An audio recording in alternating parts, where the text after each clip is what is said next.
Alors bonjour à tous, donc je suis Kevin Dinglache, je travaille au Tilleul et je suis membre de la core team de Symfony. C'est également moi qui ai créé et développé le framework API Platform. Maintenant, j'ai été rejoint par pas mal de contributeurs et pas mal des fonctionnalités que je vais vous montrer là ont été faites par d'autres personnes. Merci à eux d'avoir contribué à ça. Alors, je travaille au Tilleul, qui est une petite société lilloise qui compte quand même maintenant 19 personnes et qui a la particularité... Est-ce que vous m'entendez mieux là ? Il y a du retour qui est un peu bizarre. Bon. Du coup, on est une société coopérative de 19 personnes dans laquelle tous les gens qui y travaillent sont associés, tous les bénéfices sont partagés de manière équitable et toutes les décisions sont prises de manière démocratique. On travaille sur pas mal de technos intéressantes. On est à Lille, on est présent également à Amiens, on va bientôt ouvrir des bureaux à Londres. Si vous voulez faire du PHP, si vous voulez faire du JavaScript, si vous voulez faire du Go, n'hésitez pas à nous rejoindre. On a aussi un petit stand là, juste après, juste dans la salle à côté, où vous pouvez gagner des goodies. Alors, de quoi je vais vous parler ? Je vais vous parler d'Internet, je vais vous parler de Symfony, je vais vous parler de JavaScript. Qui dans la salle ici développe en utilisant des API ? Ok, très bien. Et qui utilise React.js ? Ok. Un petit peu moins, on va parler un petit peu de ça. Et qui a déjà utilisé la version 2 d'API Platform ? Un petit peu de gens aussi. Ok, là l'objet de cette présentation, c'est on va créer une API REST ensemble au cours de stock. On va voir que ça va être relativement facile en utilisant API Platform et en utilisant Symfony. Et puis ensuite, on va créer des outils côté client, une interface pour consulter la documentation de l'API, et puis une administration du style de Sonata ou d'EasyAdmin, mais qui va être sous forme de single page application complètement faite en JavaScript. Et puis on va créer aussi, en 40 minutes, si on a le temps, normalement ça devrait le faire, on va créer aussi une petite application en React.js qu'on va pouvoir exécuter. Ok ? Alors, pourquoi on fait ça ? Parce que le web d'aujourd'hui, il est un petit peu différent de ce qu'il était quand Symfony 2 est sorti, et encore très différent de ce qu'il était quand Symfony 1 est sorti. Et maintenant, on a plutôt tendance, plutôt que de faire un site web dynamique qui va exposer des données, des documents HTML sur Internet, on a plutôt tendance à concevoir les systèmes d'information de cette manière-là, avec une API centralisée qui donne accès aux données, et puis plein de clients qui vont être très variés, qui peuvent être un site Internet fait en React.js, en Angular, en technologie que vous préférez, ou une appli mobile native, ou une smartwatch, ou une voiture, ou un Amazon Echo. Enfin, voilà, on a vraiment besoin d'accéder aux données par des canaux qui sont très très différents, et les API permettent de répondre à cette problématique-là. Du coup, l'idée avec d'API Platform, c'est qu'on va mettre de côté la cloche de présentation de notre application, mais on va créer une API ou un proxy d'API qui va cacher une architecture microservice, par exemple. Ça marche très bien pour faire ce type de choses aussi, mais considérons une application simple, où on va avoir une API qui va permettre d'accéder à l'ensemble des données, qui va centraliser toute la logique métier de notre application, et qui ensuite va être consommée par tous nos canaux, les applis mobiles, les sites web, les voitures connectées, les iWatch et autres, qui vont toujours passer par cette API qui sera le point central d'accès aux données et se charger de les présenter correctement. Alors, je vous ai posé la question, qui fait du React.js ? Pas grand monde. Qui a utilisé des frameworks JavaScript modernes tels que Vue.js, Angular 2 ? Quand même un petit peu plus de monde. Et qui n'a jamais fait d'application qui est complètement autonome, qui s'exécute côté client, y compris le routing, etc. Relativement peu de monde. Ok, très bien. Du coup, si vous allez sur la documentation développeur de Google, le moteur de recherche, maintenant, vous allez pouvoir voir qu'il parle pour les applis faites avec du HTML généré côté serveur, d'applis legacy.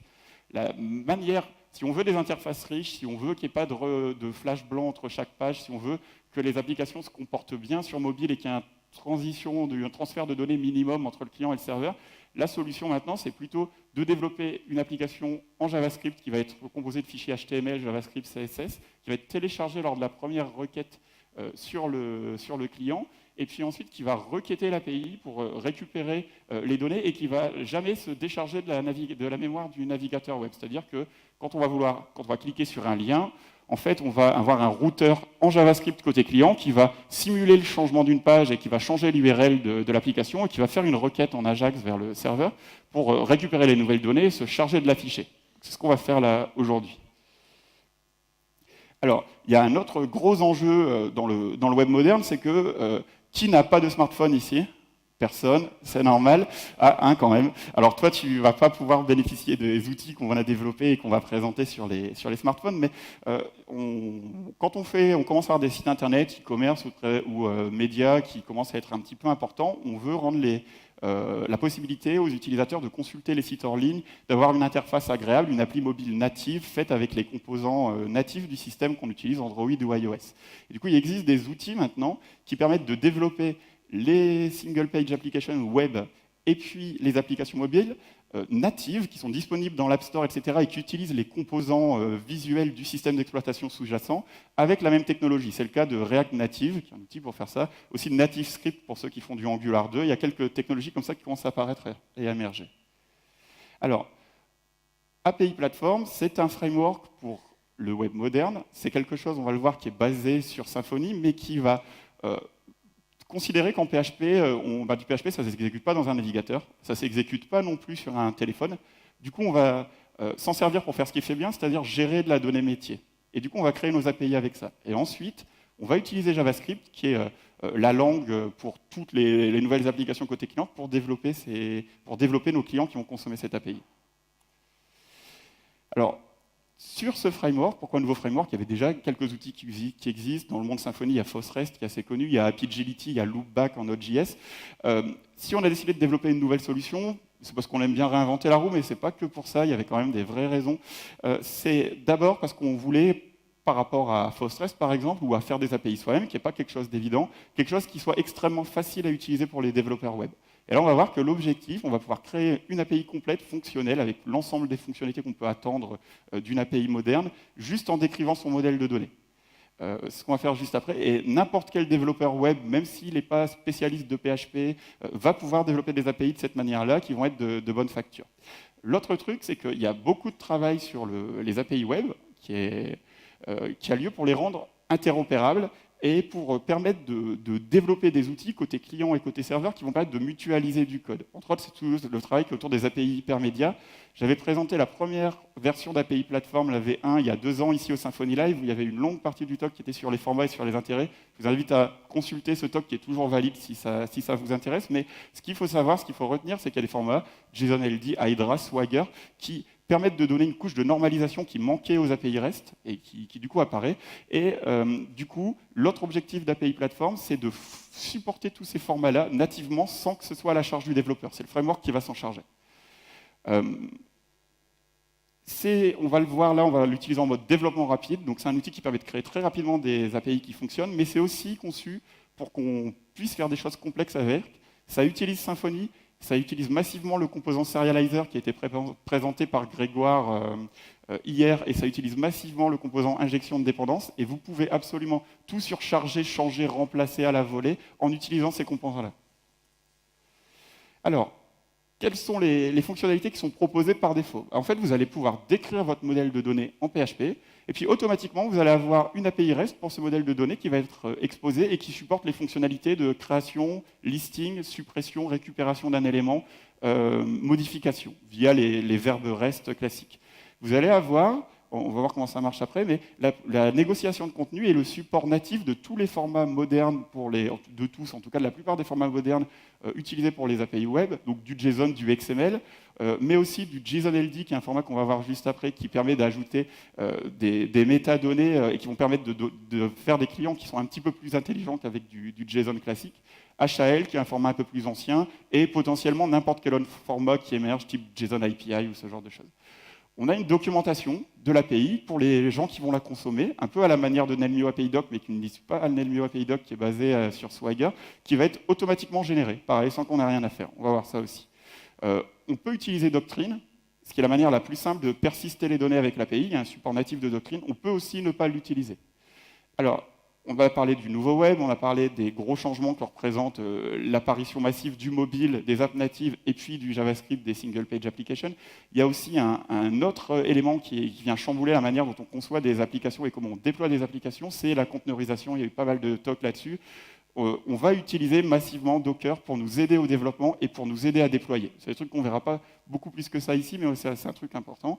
Et ensuite, voilà, je passe un peu sur, vous voyez toutes les petites icônes là, donc il y a pas mal de fonctionnalités qui vont être nativement supportées juste en décrivant notre modèle de données. Alors, c'est une solution qui est très récente, la version 1 qui a été présentée il y a 2 ans, qui avait pas mal de défauts, mais qui avait le mérite d'exister, de faire déjà pas mal le boulot, a été présentée, voilà, comme je disais, il y a 2 ans. La version 2, elle est sortie en version stable qu'en octobre. Malgré ça, en quelques mois, il y a quand même pas mal de retours. Il y a une communauté qui commence à se construire. Il y a énormément de pull requests. D'ailleurs, je tiens à remercier tous les contributeurs s'il y en a dans la salle. Il y a énormément de documentation, de tutoriaux qui sont faits. Il commence à y avoir des systèmes relativement importants qui sont faits avec cette technologie. Donc, ce n'est pas quelque chose qui est expérimental, c'est quelque chose qui est déjà utilisé en production sur des sites à très fort trafic et qui est fait pour ça. Alors du coup, allons-y. Si vous avez un ordinateur, vous pouvez le faire en même temps que moi. Normalement, ça doit fonctionner. Du coup, la première chose à faire pour pouvoir utiliser le framework, c'est d'avoir Docker. En fait, ce n'est pas complètement obligatoire. Si vous avez juste PHP, ça marcherait, mais le plus simple, c'est d'avoir Docker. Donc on a Docker, on va sur le site d'API Platform et on télécharge le zip qui va contenir des fichiers PHP. On va voir ce que c'est après. Et puis, un setup pour Docker. On va dans ce dossier, on lance Docker Compose Up, et on a automatiquement une instance de PHP FPM, plus Nginx, plus MySQL, plus Varnish, parce qu'on a un système de cache qui est présent par défaut, qui permet d'avoir des API rapides, qui est préconfiguré, optimisé pour PHP et pour Symfony, avec tous les réglages du PHP ini, etc. qu'il faut, et qui marche sous Windows, sous Mac, sous Linux. Vous créez votre base de données avec Doctrine, il y a Doctrine qui est fournie avec l'outil, et vous avez un système qui est fonctionnel avec une petite API de test qui est fournie, qui contient une classe qu'on va voir juste après, avec une documentation automatiquement générée, avec pas mal d'éléments comme ça. Donc là, ici, c'est ce qu'on obtient lorsqu'on on télécharge et on tape Docker Compose Up, et du coup, on peut manipuler la sandbox là, qui est fournie par l'interface graphique pour créer, ajouter, modifier des données sur cet objet qui s'appelle de manière hyper originale foo. Alors, à quoi il ressemble? C'est le seul fichier qui est nécessaire pour créer notre API qui est complètement fonctionnel et qui a toutes les options dont j'ai parlé juste avant. En fait, on a juste besoin d'écrire une classe PHP. Cette classe PHP, c'est une entité de manière classique. Elle peut être mappée avec Doctrine pour activer la persistance automatique, ou elle peut être persistée de la manière dont vous le souhaitez. Il n'y a pas de couplage en dur avec Doctrine. Donc, je crée mes propriétés. Éventuellement, je mets des getters et des setters. Je peux aussi utiliser des propriétés publiques. Je mets de la PHP doc. Ça va être un élément important. En fait, on va utiliser la réflexion pour extraire les types des propriétés qui sont importants pour une API. Des API JSON, en tout cas, doivent être typées. Donc, on va extraire des types des propriétés. On va les réutiliser. On va également extraire la documentation dans la PHP doc pour la faire apparaître dans la doc qui est générée par l'API. Une fois que la seule chose qui est nécessaire pour transformer une entité en API qui va lui correspondre, c'est de marquer cette classe avec la notation API ressources.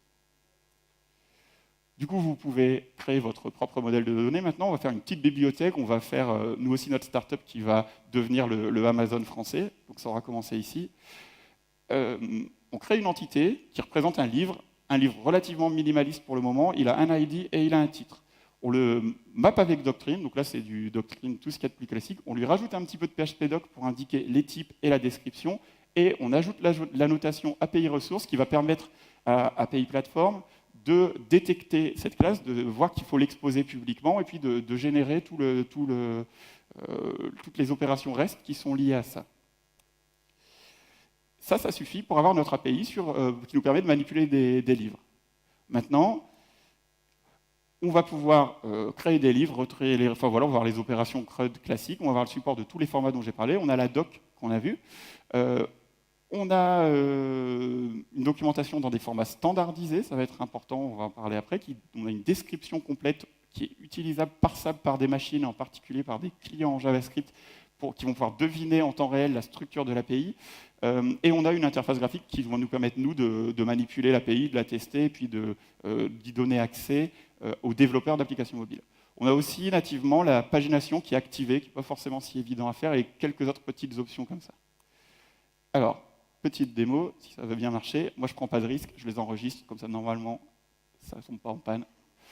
Du coup, là, on a notre API qui est fonctionnelle, on a dû créer la base de données qui correspond avec Doctrine, et puis on peut créer des documents directement depuis l'outil. On a la documentation de tout ce qui est possible, des codes de retour, etc. Et là, on voit qu'on a un format un petit peu étrange. On a du JSON avec quelques métadonnées particulières qui commencent par une clé arrobase. Donc on a toutes les opérations de CRUD qui sont fonctionnelles.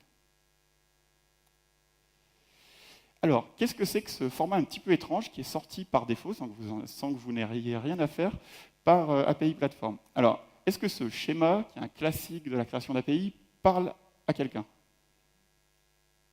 Pas à tant de monde que ça. Alors en fait, c'est le modèle de maturation des API REST, le modèle de Richardson. En fait, c'est comment donner de la structure et comment rendre nos API les plus interopérables et les plus faciles à utiliser côté client possible. Le niveau 0, c'est juste, j'ai une méthode en poste, j'envoie du XML dessus, c'est ce qu'on faisait au début du Web 2.0, ça me renvoie quelque chose, et voilà, c'est du web service, finalement, ça n'a pas grand-chose de REST. Le niveau 1, c'est d'organiser mon API en tant qu'API orienté ressources et de structurer mes URL avec, par exemple, ma collection de livres, le détail du livre, ma collection d'utilisateurs, le détail d'utilisateur, de donner un petit peu de structure sur mes URL. Le niveau 2, c'est d'utiliser les verbes HTTP qui vont bien, get, post, put, patch, delete, etc., pour récupérer ou modifier les états de mon API. Et le niveau 3, ce qui est supporté par JSON-LD et par API Platform, c'est d'avoir des contrôles hypermédias, c'est-à-dire que les clients doivent être capables, de manière autonome, sans documentation externe, de requêter une API sans savoir quel est l'objet, quelle est la structure, quels sont les éléments présents dans cette API, et de la consommer. Du coup, JSON-LD, c'est un format standard, recommandation du W3C depuis 2 ans, comme HTML, CSS, etc., qui est basé sur JSON, qui est 100% compatible avec JSON et qui permet d'exposer des données structurées et typées. On peut exposer un livre, on peut exposer un utilisateur, on peut exposer des types comme ça avec nos API JSON. Voilà un exemple de sortie de documents exposé par API Platform, là, notre livre. Alors on voit qu'il y a 3 clés, le contexte qui est exposé juste en dessous. En fait, on peut utiliser des vocabulaires issus du web sémantique, on peut, mais on n'est pas obligé, et dire par exemple, le nom de mon livre, c'est un titre, c'est toujours la même chose, et il y a un vocabulaire qui le définit, c'est schema.org, qu'on utilise entre autres pour le référencement dans les moteurs de recherche. Et du coup, le titre de mon livre, ce sera la propriété schema.org title. Ça permet de faire ce genre de choses. Ensuite, on a l'ID. L'ID, c'est l'URL qui correspond à ce document. Là, ça paraît évident, parce que on a juste, c'est l'URL on peut récupérer ce document, on doit l'appeler, mais quand on va imbriquer des ressources ou quand on va stocker hors ligne les applications, c'est un petit peu plus intéressant. Et puis, finalement, on a le type, qui est du coup pas les types primitifs comme les flottes, les integers, etc., mais un type complexe qui représente en fait la classe que j'ai exposée. Donc là, je sais que ce n'est pas juste un objet de JSON, mais c'est un objet de type livre, chose qui n'est pas possible sans ce type de langage de description. Du coup, le JSON-LD, je peux le manipuler, et je peux le parser côté client et je peux le transformer. Là, par exemple, je l'ai étendu, donc j'ai utilisé le contexte pour transformer mes propriétés. Ici, je l'ai transformé en Turtle, qui est un langage qui permet de faire des requêtes complexes type web sémantique. Et ici, j'en ai redonné une représentation visuelle de mes documents et de ses relations. C'est le type de choses qui est possible de faire. Google sait comprendre ce vocabulaire, et les sites web qui vont exposer ce type de documents vont être mieux indexés dans les moteurs de recherche, parce que Google va parser le JSON-LD, extraire les données structurées, par exemple le prix d'un produit ou sa date de disponibilité. Tout ça, c'est quelque chose qui est exposé tout seul par API Platform. Voilà l'exemple de ces petits trucs-là, c'est grâce à JSON-LD que Google est capable de les afficher. Alors ensuite, on a une extension de JSON-LD qui s'appelle Hydra et qui nous permet de documenter notre API. C'est un peu comme Swagger, mais ça utilise JSON-LD et ça permet de dire, ben voilà, j'ai telle et telle ressource, un livre, un utilisateur, qui ont chacune telle et telle propriété, et les opérations get, post, put, delete qui sont applicables dessus. Ça me propose aussi des formats standards pour les types dont j'ai besoin quand je fais des API. Par exemple, pour les listes, pour les filtres, pour la pagination, pour les erreurs. Voilà un petit exemple de ce qui est sorti par API Platform pour les collections. Donc tous les éléments sont dans Hydra de .member et j'ai mes filtres en bas qui sont documentés. Là, par exemple, je vois que j'ai de la pagination et puis je peux passer sur la page suivante, etc. Les données sont directement dans la réponse fournie par l'API, donc je peux l'utiliser. Il y a un en-tête HTTP à rajouter, qu'ajoute API Platform, qui permet d'accéder à cette documentation, celle-ci, qui décrit quels sont tous les types et toutes les opérations que je peux effectuer sur cette API. Donc, je ne rentre pas trop dans le détail, je vous invite à regarder les slides un peu plus au calme. Alors, on a une API hypermédia juste en une classe. On peut rajouter la validation des données. Vous avez probablement l'habitude d'utiliser les formes avec Symfony, on utilise le composant validator de Symfony. Du coup, on rajoute des assertions, par exemple ici, je ne veux pas que mon titre soit vide, et automatiquement, j'ai une petite démo normalement, API Platform va faire la validation et va nous sortir les erreurs qui ont été commises dans le format Hydra qui est standard et qui peut être parsé par les clients, et puis je vais aussi avoir à quel champ correspond quelle erreur. On a la gestion des relations. Du coup, avec Doctrine, je crée une relation entre deux documents. Donc là, j'ai rajouté un type qui s'appelle review, qui est une review d'un livre, et j'ai une relation entre les deux. Et si je regarde la petite démonstration, API Platform va utiliser les URL qui sont associés aux ressources pour gérer mes relations entre les documents. Donc ça fait une API hypermédia qui est consommable de manière intelligente par les clients, sans avoir rien de particulier à coder, et ce n'est pas forcément quelque chose de simple à faire soi-même. S'il y en a parmi vous qui ont déjà essayé, je pense que c'est quelque chose sur lequel on se casse assez facilement les dents. Là, c'est prévu, c'est fait pour nous, et c'est plutôt bien fait. On peut aussi embarquer des documents directement dans les documents sous-jacents. C'est-à-dire que là, je veux embarquer mes livres dans la review, je veux avoir le titre du livre, donc je peux utiliser les groupes de sérialisation que vous a très bien présenté Grégoire hier matin pour embarquer directement, plutôt que d'avoir une relation vers le document, pour l'embarquer dans son document parent. Donc là, j'intègre le livre directement dans la relation. Alors, comment ça marche? C'est du REST. On suit les patterns REST classiques. Okay, donc j'ai des collections, j'ai des items et j'ai des opérations en CRUD que je peux effectuer dessus. Donc ce n'est pas de l'API RPC, ce n'est pas de l'API orientée service, c'est plutôt de l'API orientée ressources, j'ai des collections de ressources que je manipule. Dans API Platform, il y a un peu de jargon. Mes classes PHP, mes objets PHP, qui sont exposés via l'API, on appelle ça des ressources. Et du coup, j'ai des collections de ressources, c'est par exemple /books, et j'ai des items qui correspondent à ces collections. Ensuite, toutes mes classes ont des propriétés, ça tombe bien, c'est le même terme en Hydra, JSON-LD et en PHP, et du coup, mes propriétés, c'est les champs de mes documents de JSON, et ça correspond aux propriétés PHP de mes classes. Et finalement, j'ai des opérations qui correspondent à des routes Symfony, on va voir qu'on n'utilise pas de contrôleur, mais qui me permettent, c'est par exemple la suppression ou la création, ça me permet d'interagir avec mon API, de changer son état, d'interagir avec mes ressources. Alors, API Platform, c'est juste Symfony. Ce qu'on a téléchargé, le truc un peu magique avec Docker, etc., c'est juste l'édition standard de Symfony, tant qu'elle existe encore. Quand Flex sera dispo, on basculera vers Flex, qui contient la bibliothèque API Platform déjà configurée, quelques autres bibliothèques, dont celle de Nelmio pour la gestion des entités de Corse, etc., qui marche plutôt bien, et puis un setup Docker. Mais c'est juste ça, si vous avez un projet Symfony existant, vous pouvez utiliser API Platform dessus. Si vous voulez un setup Docker correct pour votre application PHP Symfony qui n'utilise pas API Platform, vous pouvez cloner ce dépôt-là, retirer API Platform, et vous avez un setup Docker correct qui est fourni. Donc c'est Symfony avec quelques éléments en plus, en fait. Donc c'est le système d'introspection dont je vous parle depuis tout à l'heure qui va nous permettre de deviner quels sont les types de données qu'on veut exposer via l'API et puis l'exposer automatiquement. Voilà, cette petite slide-là, elle présente ce qui est fourni par défaut, donc le get, put et le delete sur un item du collection, et puis la possibilité de récupérer les listes avec la pagination, les filtres, etc., et d'ajouter des éléments sur la collection. On utilise Symfony massivement, le serializer et le composant injection de dépendance. Tout est implémenté en utilisant ces outils-là. Alors, à la différence de Symfony, par défaut, même si vous pouvez créer vos propres contrôleurs pour ajouter des opérations personnalisées, on n'utilise pas vraiment de contrôleurs. On se base sur le système des événements du kernel de Symfony. Alors, qui a déjà utilisé les kernel events de Symfony? Ok, quasiment tout le monde, donc c'est plutôt bien. Et en fait, en travaillant sur une API REST, on peut se rendre compte qu'il y a un set d'opérations relativement limité. Il faut que je trouve quel est le format de l'API, il faut que je récupère la ressource qui correspond à l'URL qui a été demandée depuis mon système de persistance. Il faut que je désérialise le contenu qui a été envoyé en JSON dans le corps de ma requête HTTP. Il faut que je valide que les données qui ont été envoyées par l'utilisateur sont correctes. Il faut que je les persiste dans la base de données, suivant les méthodes, que ce soit un put, un delete, etc. Et puis finalement, je renvoie une réponse HTTP qui contient mon document sérialisé dans le format qui a été demandé par le client, et les en-têtes HTTP qui vont bien. Et bien, du coup, tout ça, on peut le faire sous la forme d'événements, et API Platform fonctionne de cette manière-là. Plutôt que d'avoir un contrôleur monolithique qui fait tout, on a des événements qui se déclenchent lorsqu'on est dans le bon type d'opération et qui nous fait ce traitement-là. Le gros avantage de ça, c'est la flexibilité que ça offre.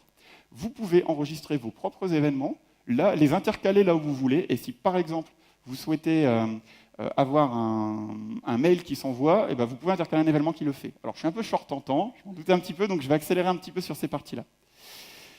On passe à la partie qui va nous intéresser, que je voulais annoncer aujourd'hui. Donc API Platform, c'est dispo depuis 2 ans. La version 2 depuis 1 an, elle est plutôt fiable, et vous avez pas mal de documentation qui vous présente comment créer des API, vous voyez, juste en créant quelques classes. On a des supports de format moderne qui nous décrivent notre API, mais il y a un petit souci, c'est que c'est bien beau d'avoir cette débauche de technologie, mais pour l'instant, il n'existait que très peu d'outillages qui permettaient d'en tirer parti côté client.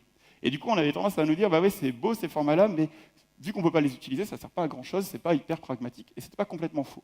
Du coup, on a pris le taureau par les cornes, et on a développé des outils côté client, en JavaScript, qui vont tirer parti de ces formats standardisés. Et ces outils côté client vont fonctionner avec n'importe quelle API qui supporte JSON-LD et Hydra, qu'elle soit développée en PHP avec API Platform, ou en Java avec les outils Hydra pour Java, ou en Python, ou dans le langage de programmation que vous souhaitez. Attention, contrairement à la partie serveur, la partie cliente est complètement expérimentale. J'ai publié le code sur GitHub juste avant la conférence. Du coup, il y a encore des plâtres à essuyer. Il ne faut pas utiliser en prod pour le moment, mais en tout cas, pour tester, c'est déjà dispo et vous pouvez le faire. Alors, React, c'est un framework JavaScript développé par Facebook, qui est le plus populaire actuellement de l'écosystème JavaScript et qui permet de faire facilement des applications, vous allez voir que c'est un petit peu étrange quand on n'a pas développé avec un truc qui s'appelle le JSX, qui sont extrêmement performantes et extrêmement rapides. Je ne vais pas rentrer trop dans les détails de comment marche React, parce que ça mériterait plus que 40 minutes, je vais surtout vous montrer les outils, mais il faut savoir que ça utilise cette technologie-là qui est, pour l'instant, la technologie dominante côté client dans le monde JavaScript. Alors, un petit schéma pour expliquer comment ça marche. En fait, on va écrire des composants qui représentent des éléments, des widgets de ma page, des blocs de ma page. On va les écrire dans un langage qui s'appelle JSX, qui est du JavaScript qu'on peut enrichir avec un genre de XML, un genre de HTML, qui va être transpilé automatiquement, compilé automatiquement par les outils React, pour devenir du JavaScript classique. Mais nous, on n'a pas à toucher au JavaScript classique, il y a vraiment un compilateur qui va prendre les fichiers, qui va les transformer dans du JavaScript. Ensuite, React, c'est une bibliothèque visuelle qui va gérer les éléments DOM que je veux afficher dans mon navigateur, les stocker dans les accès DOM, c'est très lent. Du coup, ça fait que les sites ne sont pas forcément hyper réactifs. Donc, ce que fait la stratégie choisie par React, c'est de choisir, représenter en mémoire uniquement l'arbre DOM de la page et de ne faire les accès DOM que quand c'est nécessaire avec un algorithme de diff qui est assez intéressant. C'est-à-dire que si vous rafraîchissez votre page, vous changez le nom d'un utilisateur, par exemple, React va être capable de changer que l'élément, l'endroit dans le code HTML où il y a le nom d'utilisateur sans demander au navigateur de faire le rendu complet de l'ensemble des éléments. On va utiliser un autre outil qui s'appelle Yarn. En gros, c'est Composer, mais version JavaScript. C'est un outil moderne qui est sorti il y a quelques mois, qui est développé par Facebook et qui remplace NPM, pour ceux qui connaissaient cet outil-là. Et hier, vous avez vu Flex, présenté par Fabien. Create React App, c'est un outil très similaire à Flex, fourni par Facebook, qui permet de créer en un instant un squelette d'application JavaScript qui contient, alors il y a eu un talk sur Webpack aussi, qui contient toute la config pour compiler le JSX, pour pouvoir utiliser ES6, ES 2017, etc., qui a une config de Webpack, enfin il y a tout ce qui marche, c'est comme Flex, vous l'installez, vous faites Yarn Start et vous avez un petit serveur de développement qui vous permet de créer vos applications avec tout le setup qui va bien pour JavaScript, qui n'est pas évident à faire soi-même. Donc là, on télécharge, on crée une application avec Create React App, on la lance, et du coup, on a ça qui apparaît dans notre navigateur. Ça, comment c'est fait? Voilà à quoi ressemble du code React. Donc, c'est une classe ES6 qui a fait un petit peu de ES6, qui est presque tout le monde, donc ça ne va pas vous surprendre plus que ça, qu'on peut venir enrichir avec des éléments visuels qui sont on va dire, ça ressemble à des tags HTML, ce n'est pas vraiment des tags HTML, en fait ça va être transpilé à la volée en classe JavaScript.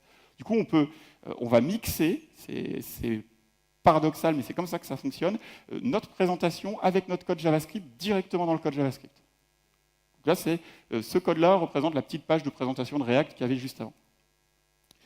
Gros intérêt de cet outil aussi, si on fait des erreurs, plutôt que d'avoir à utiliser Chrome, de ne pas les voir, etc., en fait, on a un outil de linting en temps réel. Du coup, dans notre console, on va voir les erreurs de compilation qui vont apparaître et puis on va pouvoir débugger facilement nos applications. Alors, je vais enrichir un petit peu mon API. Je rajoute 2 propriétés pour qu'il y ait un petit peu plus de trucs à faire. Un numéro ISBN et puis une date de création sur mon livre. C'est détecté automatiquement par API Platform. Pareil, sur mes reviews, je rajoute une date. J'ai le support de Corse dans API Platform via Nelmio API Doc. Du coup, je vais dire quels sont les URL côté client qui sont autorisés à accéder à mon API. Là, c'est l'URL par défaut qui est exposé par Crit React App localhost 3000. Donc, je modifie un petit peu API Platform pour dire que cette URL-là, elle peut requêter mon API. Finalement, j'ajoute un petit peu de fixtures en utilisant les outils de théophiderie pour Symfony qui marchent extrêmement bien, qui s'appellent Alice. Du coup, je peux écrire des petits documents comme ça qui vont me dire, là, je lui dis, voilà, génère-moi 100 livres avec un numéro ISBN valide, avec un titre, etc., et des reviews qui sont associés. Je génère ces fixtures. Et maintenant, je vais me faire une petite interface d'administration qui va vous rappeler quelque chose pour mon API. Donc voilà, un truc qui va ressembler à Sonata ou à EasyAdmin. Comment je vais faire ça? Je vais installer une bibliothèque qu'on fournit qui s'appelle API Platform Admin et qui va utiliser Admin on Rest, qui est un outil en React pour développer des API, pour développer des outils d'administration, qui est développé par Marmelab, qui sont entre autres ceux qui avaient développé les outils d'administration de Symfony 1. Du coup, il y a une filiation aussi, mais qui sont des outils là complètement côté client. Du coup, j'installe cette petite bibliothèque. Et j'ai un composant qui est fourni par la bibliothèque API Platform Admin, qui s'appelle HydraAdmin et qui demande en paramètre uniquement l'URL de mon API. Ça, qu'est-ce que ça donne? Petite démonstration. Juste en ayant écrit 7 lignes de code, il y a une ligne, j'obtiens une interface d'administration complète avec les listes, avec la pagination. Vous pouvez voir ici qu'il y a la gestion de la pagination qui marche. Une vue de mon élément, donc c'est du material design pour ceux qui connaissent de Google, donc il y a un élément graphique un petit peu sympa. La gestion de l'édition, on a nos vues avec les types de données qui vont bien, on peut éditer on a le formulaire d'édition, on a la validation côté client et côté serveur, qui est gérée automatiquement. Donc pour l'instant, la seule chose que j'ai fait, je rappelle, c'est que j'ai créé une classe PHP qui décrit le modèle de mon API. Et tout le reste, je n'ai pas eu besoin de le coder. Voilà, donc ça c'est la validation côté client. Donc là, il y a la démonstration qui est un petit peu, il me reste 7 minutes, ça devrait être très bien.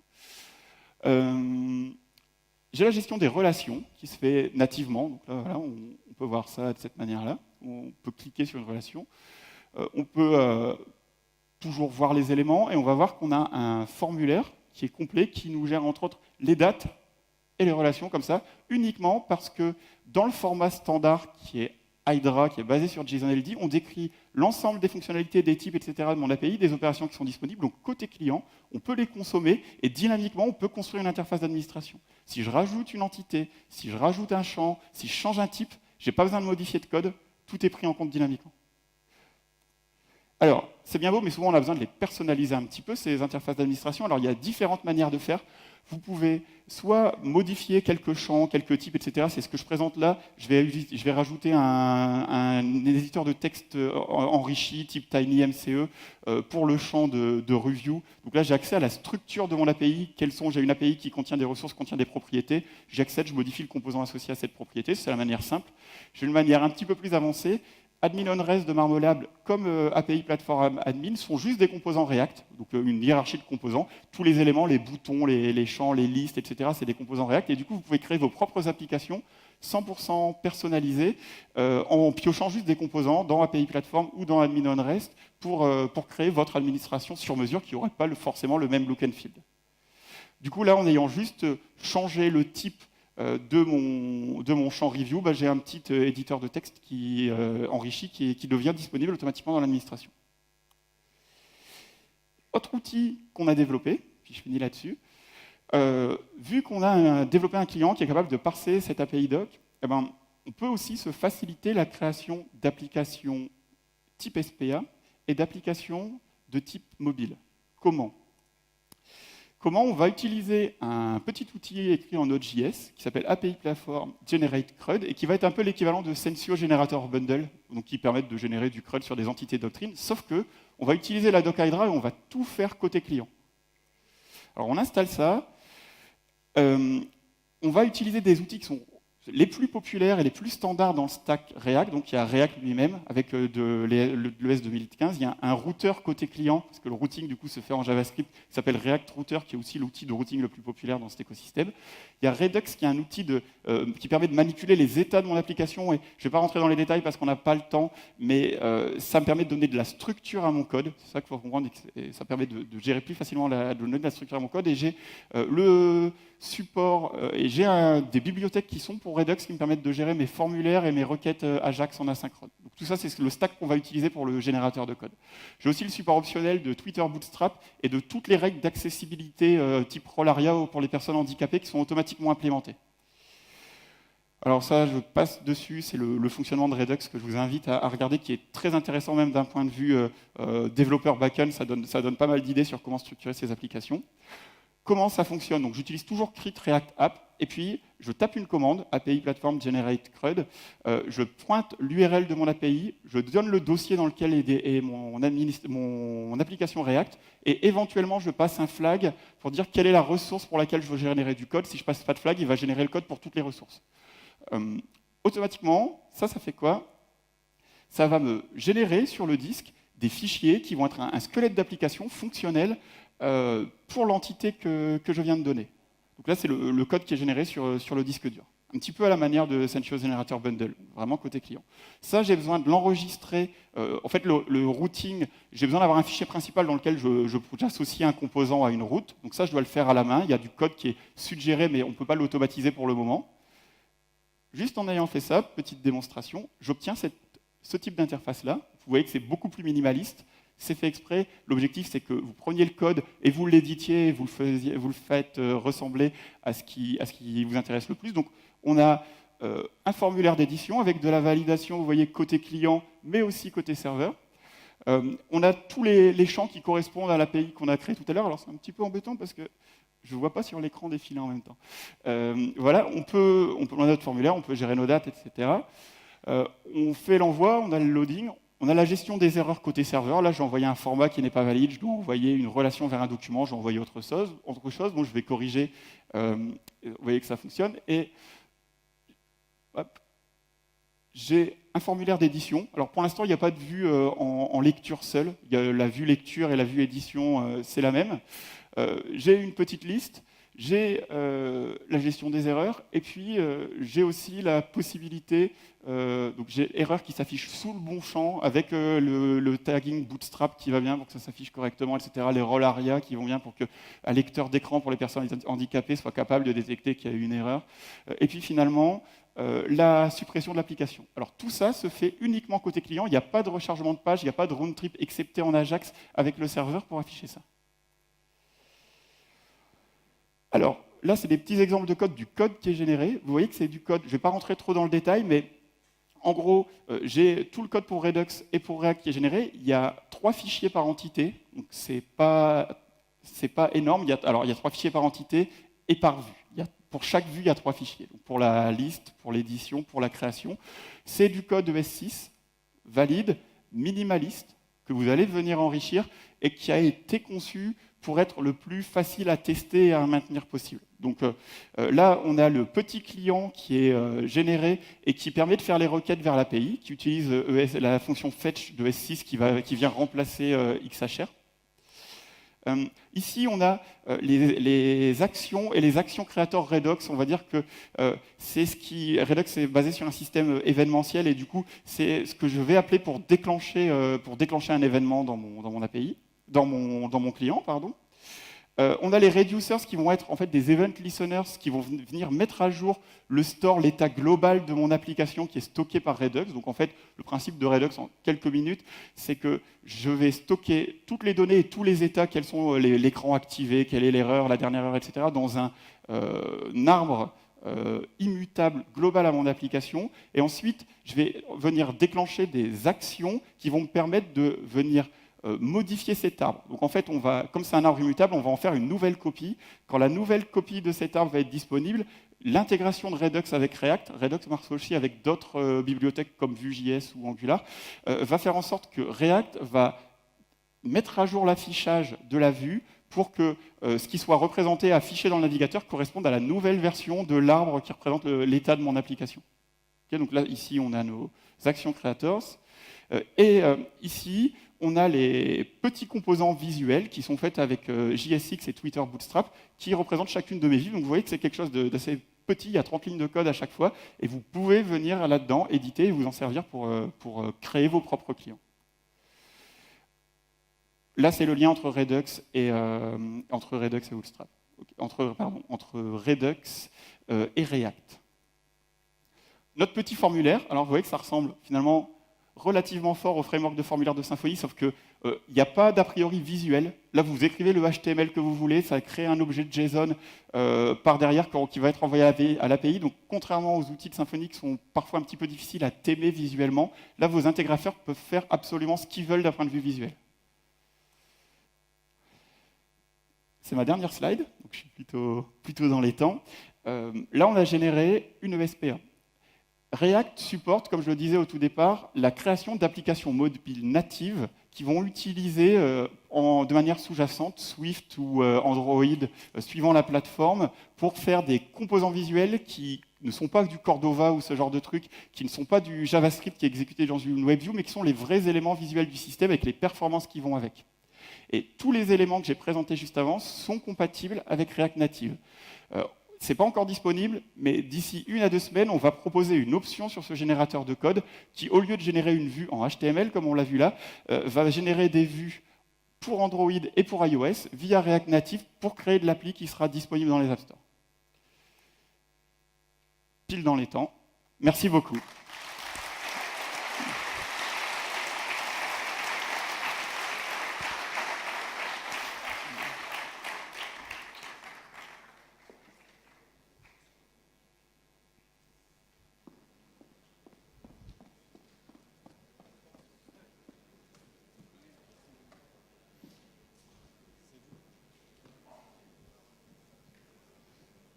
Bonjour, merci Bonjour. pour cette superbe présentation.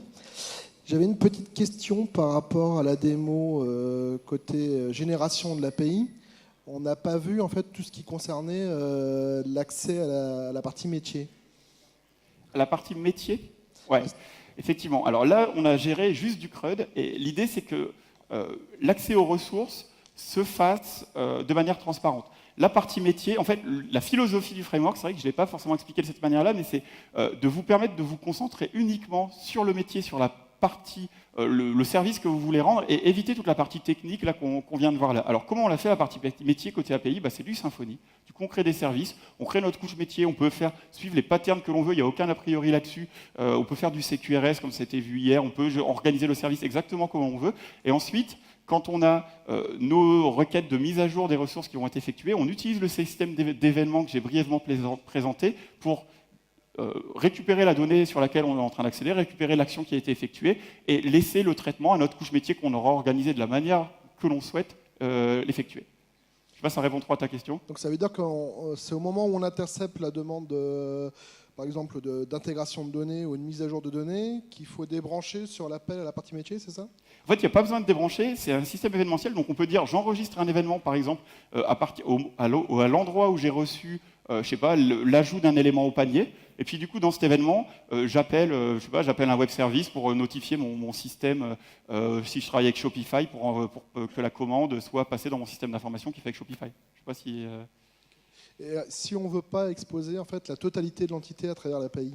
Ouais, alors en fait, c'est basé sur le serializer de Symfony.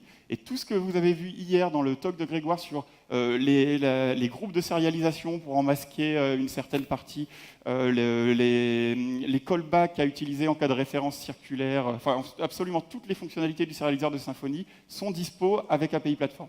Ok, merci.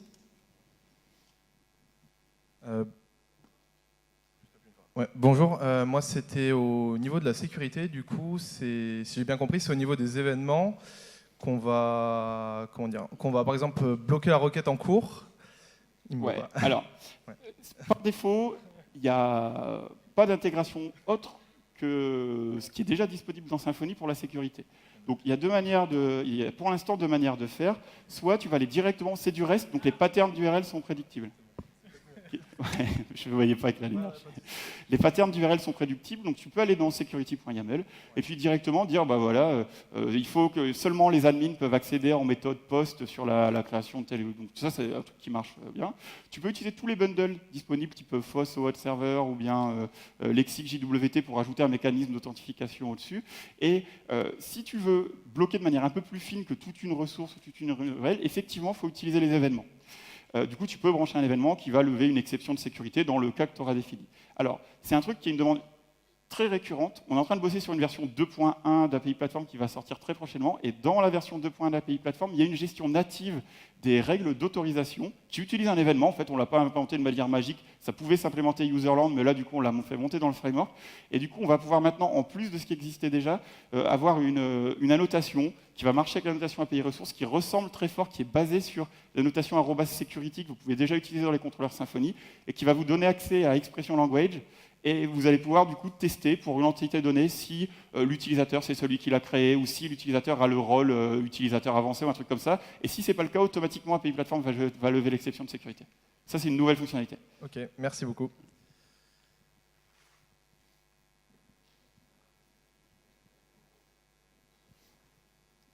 Oui, bonjour. Bon, j'avais plus une question au niveau de la roadmap, et notamment tout ce qui concernait la mise en cache et l'APR qui était à propos des tags et tout ça, là, pour savoir quand est-ce que ça va être mergé et dispo. C'est exactement la même réponse que pour le système de sécurité. Alors, je vais expliquer un petit peu du coup cette PR, parce que je ne suis pas sûr que tout le monde ait vu passer ça, et ce n'était pas le sujet du talk.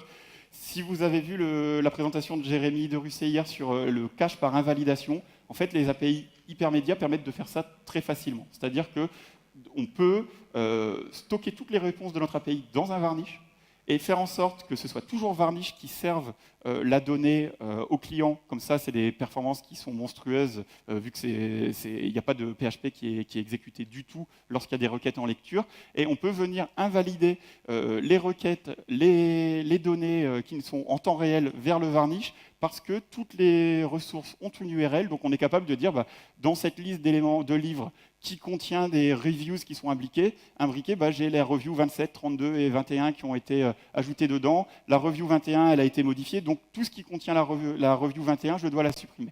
Ça, c'est un truc qui est quasi prêt. Jérémy a proposé quelques retours, il y a encore un petit peu de boulot dessus, mais ça va être mergé normalement la semaine prochaine, et ce sera dans la version 2.1, dont on n'a pas encore de date de sortie fixe, mais ce sera dans tous les cas avant l'été, probablement d'ici les 2 ou 3 prochaines semaines.